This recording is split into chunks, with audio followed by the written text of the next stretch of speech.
రానున్న ఎన్నికల్లో టీడీపీ జనసేన అధికారంలోకి రావడం ఖాయం. రామ్ గోపాల్ వర్మ, రోజా, అంబటి ఫ్లెక్సీలను చెప్పులతో కొట్టి నిరసన తెలిపిన వీర మహిళలు. వచ్చే ఎన్నికల్లో టీడీపీ జనసేన అధికారంలోకి రావడం ఖాయమని జనసేన ఉత్తర నియోజకవర్గం ఇన్ఛార్జ్ పసుపులేటి ఉషా కిరణ్ జోస్యం చెప్పారు. విజయవాడలో జరిగిన వ్యూహం ప్రీ రిలీజ్ ఫంక్షన్లో రామ్ గోపాల్ వర్మ, మంత్రులు రోజా, అంబటి రాంబాబు కలిసి జనసేన పార్టీ అధ్యక్షులు పవన్ కళ్యాణ్పై చేసిన వ్యాఖ్యలను ఖండిస్తూ నిన్న జీవీఎంసీ గాంధీ విగ్రహం వద్ద నిరసన తెలిపి క్రిస్మస్ సందర్భంగా కేక్ కటింగ్ కార్యక్రమం నిర్వహించారు. ఈ మేరకు వారంతా దర్శకుడు రామ్ గోపాల్ వర్మ, మంత్రి రోజా, మంత్రి అంబటి రాంబాబు ఫోటోలు ఉన్న ఫ్లెక్సీలకు చెప్పులతో నిరసన వ్యక్తం చేశారు. పవన్ కళ్యాణ్ రాజమండ్రి జైల్లో జనసేన కార్యకర్తలను, పార్టీని చంద్రబాబు నాయుడుకు తాకట్టు పెట్టాడని ఆరోపణలు చేయడంపై అభ్యంతరం వ్యక్తం చేశారు. పవన్ అభిమానులు, కులస్తులు పవన్ కళ్యాణ్ ముఖ్యమంత్రి కావాలని కోరుకుంటున్నారని, పవన్ మాత్రం పంచర్ అయిపోయిన సైకిల్కి గాజు గ్లాస్ తాకట్టు పెట్టాలని మంత్రి రోజా ఆరోపణలు చేయడంపై ఆమె మండిపడ్డారు. రాష్ట్ర ప్రజలకు బంగారు భవిష్యత్తుతో ప్రభుత్వం అందిస్తారని, ఇప్పుడు భూతమంతులందరికీ తగిన బుద్ధి చెబుతామని హెచ్చరించారు. కాంగ్రెస్ పార్టీ వెంటిలేటర్ మీద ఉంది అంటే ఈ దరిద్రుడు తీసినటువంటి వ్యూహం సినిమా వల్ల పూర్తిగా వైఎస్ఆర్ కాంగ్రెస్ పార్టీ చచ్చిపోతున్నటువంటి పరిస్థితి. మరి వ్యూహం సినిమా వ్యూహకర్తను మేము ఒకటే అడుగుతున్నాం, మరి నీకు నాలో నీతి నిజాయితీ ఉంది, దమ్ము ధైర్యం ఉంది అంటున్నావు. నిజంగా నీలో నీకు దమ్ము ధైర్యం ఉంటే మరి గత 4.5 సంవత్సరాలుగా ఏ విషయాలు నువ్వు చూపిద్దాం అనుకుంటున్నావు సినిమాలో? కోడికత్తితో గొంతెలా కోయాలనుకుంటున్నా అనేది చూపిస్తావా? లేకపోతే గొడ్డల వేడితో మా బాబాయిని ఎలా చంపాలో చూపిస్తావా? లేకపోతే ఎమ్మెల్సీ అనంతబాబు తన డ్రైవర్ ఏ రకంగా డోర్ డెలివరీ చేశాడో చూపిస్తావా? లేకపోతే తన తండ్రి చనిపోయినప్పుడు జగన్మోహన్ రెడ్డి గారు ఎక్కడున్నారో అన్న విషయాన్ని చూపిస్తావా? ఏం చూపిస్తావు నీ వ్యూహం సినిమాలో అని మేము అడుగుతున్నాం. ఓ పక్కన రాష్ట్రంలో మహిళలందరూ కూడా, అంగన్వాడీలందరూ కూడా రోడ్డు మీద పొట్ట చేతి పెట్టుకుని 14 రోజులుగా దీక్ష చేస్తుంటే ఒక మహిళా మంత్రి అయ్యి ఉండి ఒక్కసారి కూడా ఒక సానుభూతి కానీ ధైర్యం చెప్పే మాట కానీ మాట్లాడినటువంటి రోజా ఈరోజు అసలే పేడ పురుగు లాంటి దరిద్రపు వెదవెవరైనా ఉన్నారు ఈ రాష్ట్రానికంటే ఆర్జీవీ అయితే అతని మీద ప్రశంసా పత్రం కురిపిస్తుందంటే ఈవిడ యొక్క మానసిక పరిస్థితి. ఏదైతే నగ్నంగా ఆడవాళ్ళని చూపిస్తూ క్యాష్ చేసుకునే వ్యక్తికి ఒక మహిళా మంత్రి ప్రశంసల పత్రం కురిపిస్తుందంటే ఈవిడ యొక్క మానసిక పరిస్థితి ఎలా ఉందో ఒకసారి అర్థం చేసుకోవాల్సిన పరిస్థితి. ఈరోజు నీ స్నేహితులు ఎవరో చెప్పు, నువ్వు ఎలాంటి వాడో చెప్తావని చెప్పిన ఒక సామెత ఉంది.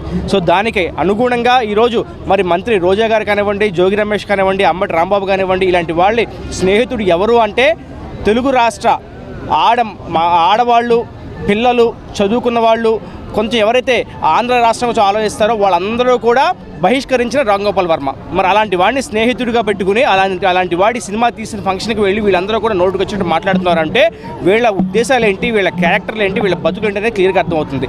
ఏ రోజైనా సరే అసెంబ్లీకి వెళ్ళి ఇంత ఉత్సాహంతో, ఇంత ఉత్తేజంతో అసెంబ్లీలో ఏ రోజైనా మాట్లాడారా ప్రజా సమస్యల పైన? కానీ రామ్ గోపాల్ వర్మ సినిమా తీసాడనగానే ఊపుకుంటూ వెళ్ళిపోయారు. రేపు మేము వీళ్ళకి ఒకటే చెప్తున్నాం, రేపు పొద్దున రాబోయే రోజుల్లో మీరు మళ్ళీ తిరిగి అసెంబ్లీకి రావడం కల. అసలు ముందు మీకు టికెట్ వస్తుందో లేదో ఊహించుకోండి. ఆడపిల్లలకు కానీ అసభ్యంగా ఉంది. ఎందుకంటే రామ్ గోపాల్ వర్మ గారు మీరు ఒక డైరెక్టర్ అయ్యి ఉండి మహిళల మీద మంచి సినిమాలు తీయాలి, కానీ పబ్లిక్ ఇలా చెడ్డ ఆలోచన విధానంగా చేయకూడదు. మీరు వైసీపీకి డబ్బులు ఇచ్చినా ఎంత డబ్బులు ఇస్తే అంత మీరు చేస్తున్నారు. రేపు పొద్దున్న వైసీపీ ప్రభుత్వం జగన్మోహన్ రెడ్డి డబ్బులు ఇస్తే మీ ఇంట్లో వాళ్ళు ఎవరినైనా పంపిస్తారా అంటున్న జగన్మోహన్ రెడ్డి వైసీపీ పార్టీకి కూడా మేము ఈరోజు జనసేన పార్టీ నుంచి ఒకటే చెప్తున్నాం. ఈరోజు జనసేన పార్టీ మీకోసం, మీ ఆడపిల్లల కోసం, మీ ఇంట్లో ఉన్నటువంటి జగన్మోహన్ రెడ్డి మీ ఇద్దరు పిల్లల కోసం మీ పవన్ కళ్యాణ్ గారు రావాలి. పవన్ కళ్యాణ్ గారు వస్తే కానీ మీ ఆడపిల్లలకి ఈరోజు న్యాయం జరుగుతుందని చెప్తున్నాం.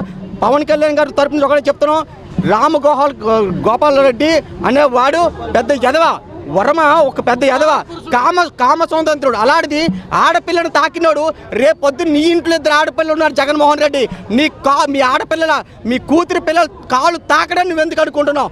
రోజా నీ పిల్లల్ని పబ్లిక్ అదే అంటుంది. అంగన్వాడీ కార్యకర్తల న్యాయమైన సమస్యలను పరిష్కరించకుండా రాష్ట్ర ప్రభుత్వం చోద్యం చూస్తూ అంగన్వాడీ కేంద్రాల తాళాలను సచివాలయ సిబ్బందితో పగలగొట్టించడం చట్టవిరుద్ధమైన చర్యని సిఐటియు, సిపిఎం నేతలు పేర్కొన్నారు. ప్రభుత్వంగా గుర్తించడం కాదు కదా, మమ్మల్ని దొంగలని చెప్పేసి ముద్రేసింది. కానీ మేము సమ్మెలోకి వచ్చాక వాళ్ళు దొంగతనంగా సచివాలయం సిబ్బంది చేత, మా అర్ధరాత్రి చేత, మా సొంత ఇల్లుగా చూసిన అంగన్వాడీ కేంద్రాల్ని తాళాలు బద్దలు కొట్టించారు. ఇది ఎంతవరకు న్యాయం అని అడిగితే మమ్మల్ని సమ్మెలోకి రానివ్వకుండా చేశారు. సమ్మెలోకి రాకుండా మీరు వచ్చేయండి, మీకు అన్నీ చేస్తామని చెప్పేసి నాలుగు విధాలుగా మీకు కోరికలు చేస్తామని చెప్పారు. ఏంటంటే 60 ఏళ్ళు 62 ఏళ్ళు చేశారు, 50,000 లక్ష రూపాయలు చేశారు. ఇవి మాకేమి సరిపోవు, మాకు కావాల్సిన కనీస వేతనం 26,000 ఇవ్వాలి అని చెప్తే కూడా మా న్యాయమైన కోరికల కోసం మేము పోరాడే హక్కు మాకు లేనట్టుగా మమ్మల్ని అందరినీ కూడా చాలా నిర్బంధించారు. నిర్బంధించి అర్ధరాత్రి మా అంగన్వాడీ కేంద్రాన్ని సచివాలయం సిబ్బందికి వాలంటీర్కి అప్పగించడం జరిగింది. ఇది అంతవరకు న్యాయం అడిగినందుకు మా రాష్ట్ర కమిటీ కానీ జిల్లా కమిటీ కానీ వెళ్తే మా చర్చలను కూడా విఫలం చేసి మమ్మల్ని మీరు ఇప్పుడు కనుక మీరు ఈ సమ్మె వదిలేసి వెళ్ళకపోతే మీ మీద తీవ్రమైన చర్యలు తీసుకుంటామని చెప్పి మమ్మల్ని బెదిరించడం జరిగింది. 13 రోజులు అవుతుంది. 13 రోజులు గత 4 సంవత్సరాల నుంచి మేము ఈ రోజు పెంచుతారు, రేపు పెంచుతారు, ఎల్లుండి పెంచుతారు, మాకు న్యాయం చేస్తుంది ఈ ప్రభుత్వం అనే ఆశతోనే ఇన్నాళ్ళు మేము ఎదురు చూస్తూ వచ్చాము.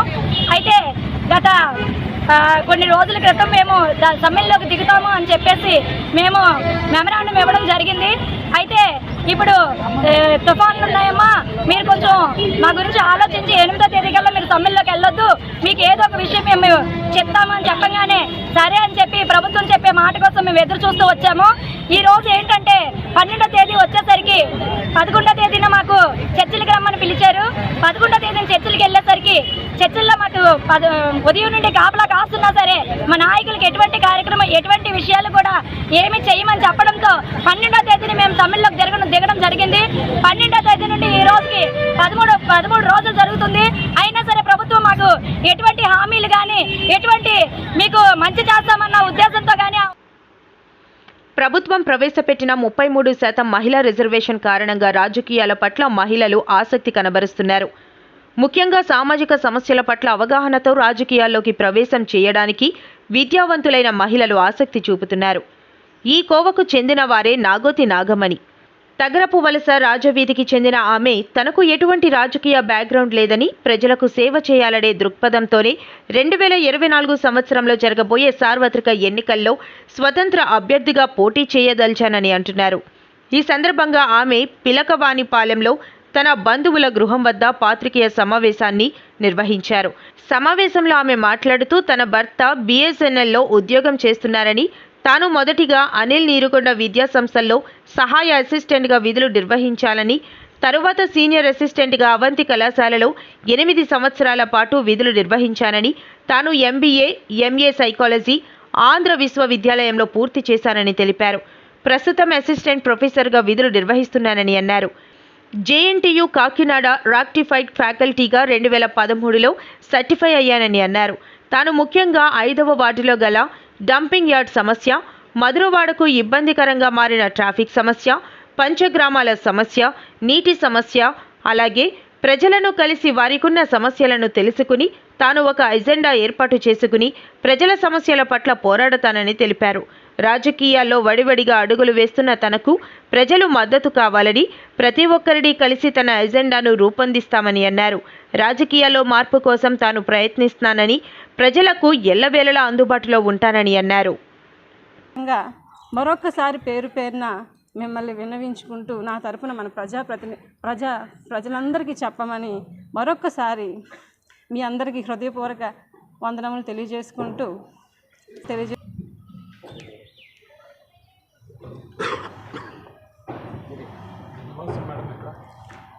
నివాసం తగరపల్స్ అండి, and present address Madhurawada MVV city అండి. ప్రజెంట్ నేను ఉంటున్నది ప్రధాన ఎజెండా అంటే నేను ప్రిపేర్ చేస్తున్నాను సార్, కొంతవరకు ఉంది. ఇప్పుడు ఇంకా ఇంటింటికి వెళ్ళి గడప గడప ప్రోగ్రాంలో ప్రతి గ్రామం వెళ్ళి అన్ని ఊర్లు అనాలిసిస్ చేసి ఏం ప్రాబ్లమ్స్ అంటే నాకు నచ్చినట్టుగా ఎజెండా ప్రిపేర్ చేసుకోవచ్చు. అది నా ప్రధాన ఎజెండాగా నేను మీ ముందుకు ఇవ్వటం లేదు. ఇప్పుడప్పుడే నేను ఇస్తాను మీకు. ఏంటంటే ప్రజలకి ఏంటి ప్రాబ్లం ఉంది, వాళ్ళ అవసరాలు ఏంటి, వాళ్ళ నీడ్స్ ఏంటి, వాళ్ళ కోరికలు ఏంటి తెలుసుకొని ఆ తర్వాత నేను ఎజెండాని ఫ్రెష్గా ప్రిపేర్ చేసి దానికి నాకున్న కాన్సెప్ట్తో యాడ్ చేసి కొత్తగా మన కొత్త తరానికి ఏమి ఆశిస్తున్నారో దాన్ని బట్టి నేను ఎజెండా ప్రిపేర్ చేసి మరొకసారి మళ్ళీ మీకు ప్రెస్ మీట్ పెట్టి మీకు విద్యావంతులైన యువతకి అంటే ఇప్పుడు ఎక్కువగా వాళ్ళు సఫర్ అవుతున్నది నిరుద్యోగ సమస్య మీద వాళ్ళు ఎక్కువ సఫర్ అవుతున్నారండి.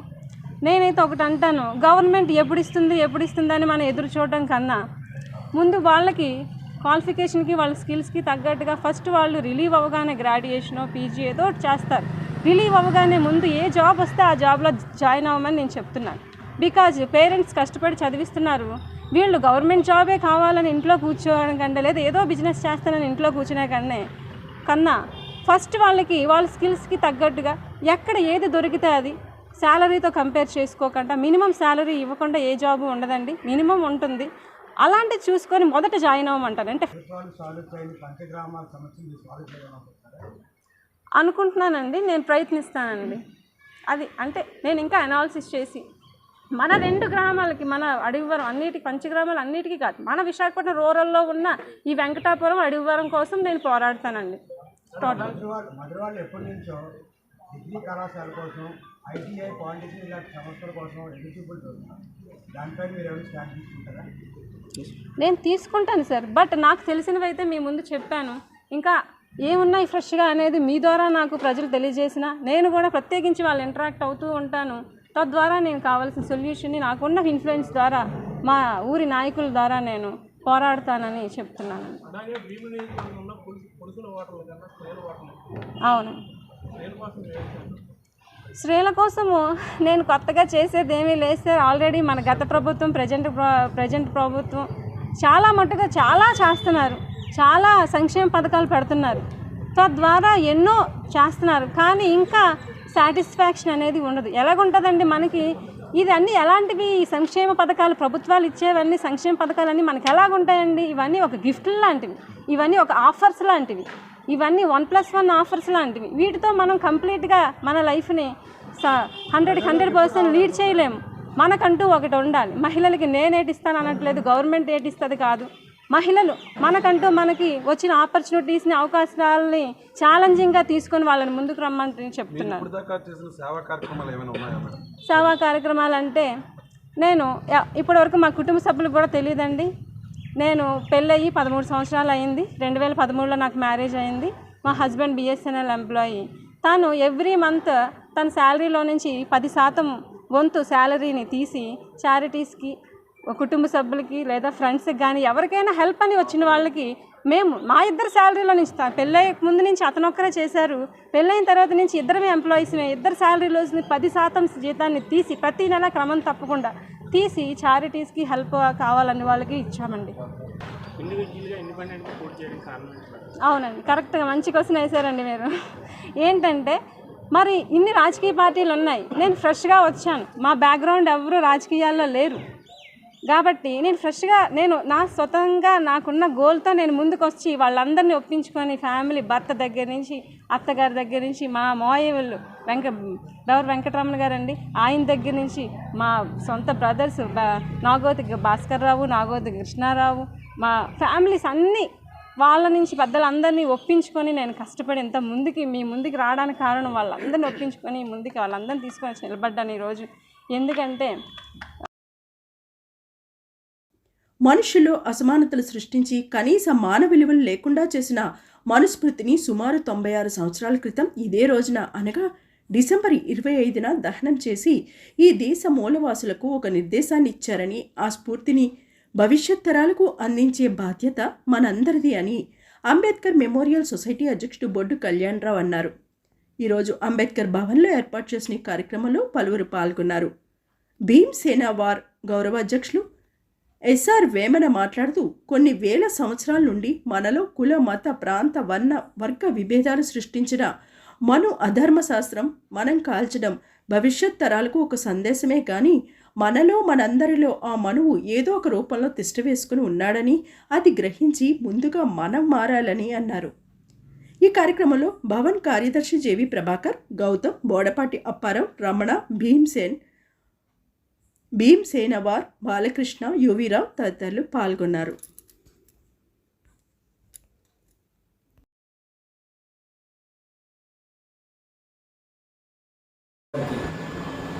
నా ఉదయపూర్వ జేబీలు, వివిధ సంఘాల నుంచి వచ్చిన ప్రతినిధులందరూ కూడా నా ఉదయపూర్వ జేబీలు అని చెప్తూ ఉన్నారు.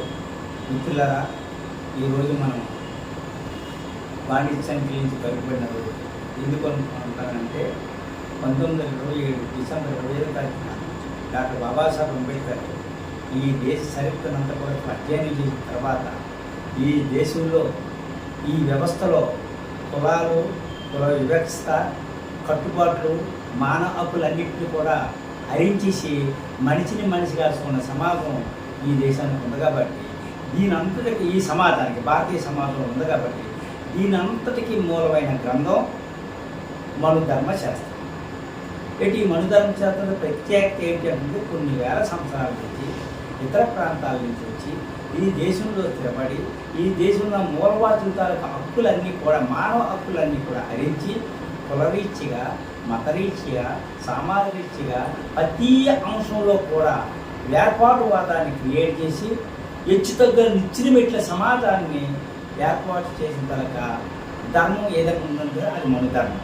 అందుచేత బాబాసాహెబ్ అంబేద్కర్ గారు అన్ని గ్రంథాలని అధ్యయనం చేసి ఏమిటి ఈ యొక్క దేశంలో భారతీయ సామాజిక వ్యవస్థలో ఎందుకు ఇలాంటి వ్యవస్థ ఉంది, ఈ వ్యవస్థ మూలం ఏమిటి అని ఆ మూలాల్లోకి వెళ్ళి మనుధర్మశాస్త్రాన్ని అధ్యయనం చేసి తద్వారా ఈ దేశంలో ఉన్న మెజారిటీ పీపుల్ అయినటువంటి మూలవాసులు ఈరోజు మనం పిలుస్తున్న ఎస్సీ, ఎస్టీ, బీసీ మైనార్టీసు త్రివర్ణం తప్ప మిగతా వాళ్ళందరూ కూడా ఇది ధర్మం కాదు, ఇది అధర్మము, వాళ్ళు రాజ్యపాలన చేయడానికి వాళ్ళ తన సౌకర్యాలు కల్పించుకోవడానికి వాళ్ళు మెజారిటీ పీపుల్ అణిసివేయడానికి ఉపయోగపడిన శాస్త్రమే మనుధర్మశాస్త్రం తప్ప ఇది మానవ ధర్మాన్ని ఆలోచించే శాస్త్రం కాదని బాబాసాహెబ్ అంబేద్కర్ ఆ రోజున నిర్ణయం తీసుకోవడం జరిగింది. ఆ నిర్ణయం ప్రకారంగా ఇప్పుడు వరకు కూడా మరి యావత్ భారతదేశం మొత్తం మీద అంబేద్కర్ ఆలోచన విధానం మీద, అంబేద్కర్ ఆ సిద్ధాంతాల మీద, అంబేద్కర్ అధ్యయనం చేసిన తర్వాత మేధావులు అవనండి, మరి కార్మికులు అవనండి, కర్షకులు అవనండి, సామాన్య ప్రజలందరూ కూడా ముఖ్యంగా అంబేద్కర్ భావజాల మీద ఉద్యమాలు నడుపుతున్న అంబేద్కర్లంతా కూడా ఏకమై యావత్ భారతదేశం మొత్తం మీద ఇది అధర్మశాస్త్రము, ధర్మశాస్త్రం కాదు అనే తన ఆలోచనతో సమాధానం కల్పించాలని, ఇతర వర్గాలకు తెలియాలని, ఇదే వర్గాలు ఉన్న వాళ్ళకు కూడా ఇది తప్పుడు విధానం తెలియని దృక్పథంతో మరి ఆ రోజు ఈరోజు కూడా ఈ మనుధర్మశాస్త్రాన్ని మంటల్లో అవార్డు తాలూకా శ్లోకాలన్నింటినీ చదివి ఒక్కొక్క శ్లోకంలో ఏవే అంశాలు ఉన్నాయో ఆ అంశాలన్నీ కూడా ఎంత మానవవాళి తాలూకా ఐకమత్యానికి, మానవ జీవితానికి ఎంత వినాశకరమైన తెలియపరుస్తూ మంటల్లో ఆ ప్రతుల్ని తగలబడడం జరుగుతుంది. అందులో భాగంగానే ఈరోజు విశాఖపట్నంలో డాక్టర్ బాబాసాహెబ్ అంబేద్కర్ మెమోరియల్ ఆధ్వర్యంలో వివిధ సంఘాల నుంచి వచ్చిన ప్రతినిధుల ద్వారా మేము ఇలా మనుధర్మశాస్త్రం తన ప్రతుల్ని తగలబెట్టడం జరిగింది. Thank you. బైజూస్ ట్యాబ్ల కొనుగోలు ఒక పెద్ద కుంభకోణం. 1200 కోట్ల రూపాయలు బైజూస్ వల్ల దుర్వినియోగం. గత సంవత్సరం శాంసంగ్ మొబైల్ ఆన్లైన్లో 12,000 ఉంది. Wholesale price 9,000. కానీ రాష్ట్ర ప్రభుత్వం 13,500కు ఎలా కొన్నది? ఈ సంవత్సరం ఏసర్ మోడల్ 14,000 మించి లేదు. కానీ 17,500కు ప్రభుత్వం కొన్నది. ట్యాబ్ల కొనుగోలులో 2,500 కోట్ల కుంభకోణం జరిగింది. ఈ డబ్బు ఎక్కడికి పోయింది? విచారణ జరిపించాలి. ఎన్సీఆర్టీ దీక్ష సైట్ని ప్రక్కన పెట్టేశారు. బైజూస్కి మేలు చేకూర్చడం కోసం పక్కన పెట్టేశారు. ఒక ట్యాబ్కు 15,500 బైజూస్ కంటెంట్కి ఖర్చు చేశారు. కంటెంట్ క్రియేషన్స్కి ఒక ట్యాబ్కి 5,500 వరకు అవ్వచ్చు. కానీ ప్రతి ట్యాబ్కి 10,000 రూపాయలు దోపిడీ చేస్తున్నారు. 1,000 కోట్ల కుంభకోణం జరిగింది. 40,000 టీచర్ పోస్టులు ఖాళీగా ఉన్నాయి. బైజూస్కి లబ్ధి చేకూర్చడం కోసం నిరుద్యోగులకు అన్యాయం చేస్తుంది. కుంభకోణాలు అరికడితే అంగన్వాడీలకి జీతాలు పెంచొచ్చు. A7 అనే మోడలు వాళ్ళు ఎంఆర్పి ఏ కంప్యూటర్ అయినా, ట్యాబ్ అయినా, ఫోన్ అయినా ఎంఆర్పి రేటుకి ఎవడు అమ్మడు, ఎవడు కొండు. ఆడ ఎంఆర్పి ఉంటుంది. అది వాడు కంపెనీ వాడే అమెజాన్లో 12,000, 11,995 కొంటే పెడితే వీళ్ళు 13,262 కొన్నారు ఘనమైనటువంటి వాళ్ళు. యాక్చువల్గా హోల్సేల్ ప్రైజు 9,000. ఒక్కటి మనలాంటి వాళ్ళు ఎవరైనా విడిగా కొంటే అది 12,000. కానీ హోల్సేల్ ప్రైజు 9,000. అంటే ఒక్కొక్క ట్యాబ్లో 4,000 రూపాయలు గత సంవత్సరమే అదనంగా పెట్టి కొన్నారు. ఈ సంవత్సరం 4,34,185 ట్యాబుల్లో దానికి తోడు 256 GB అదనంగా ఒకటి ఇస్తా ఉన్నారు. అది 500 రూపాయల లోపే అవుతుంది. ఈ ట్యాబ్ను 17,500 కొన్నారు. అంటే పోయిన సంవత్సరం దాని మీద ఇంకొక 4,000 అదనంగా పెట్టి కొన్నారు. ఇది ఏసర్, ఈసారి పెట్టిన model Acer A1 model, Acer 1 model. ఇది 14,000కి మించి లేదు మార్కెట్లో. అంటే హోల్సేల్ అయితే ఇది కూడా 12,000కి వచ్చేస్తుంది. ఇవన్నీ కానీ ఈ ఒట్టి ట్యాబుల్లోనే మనకి దాదాపు 250 కోట్ల పైన కుంభకోణం జరిగింది ఒట్టి ట్యాబుల్లో. అంటే ఇది ఈ డబ్బు దారి మళ్లించడమే. ఎవడైనా సప్లయరు ఖచ్చితంగా ఇలా కమిషన్ ఇస్తాడు. ఆ కమిషన్ ఎవరు కొట్టారు, ఎవరికి పోయింది, ఎవరి జేబుల్లో పడింది, ఎన్నికలకు ముందు ఎన్నికల కోసం వసూలు చేశారా, లేకపోతే ఎవరన్నా మంత్రులకా లేకపోతే అధికారులకా ఎవరైనా స్పష్టం చేయాలి. దీని మీద స్పష్టమైన విచారణ జరిపించాలి.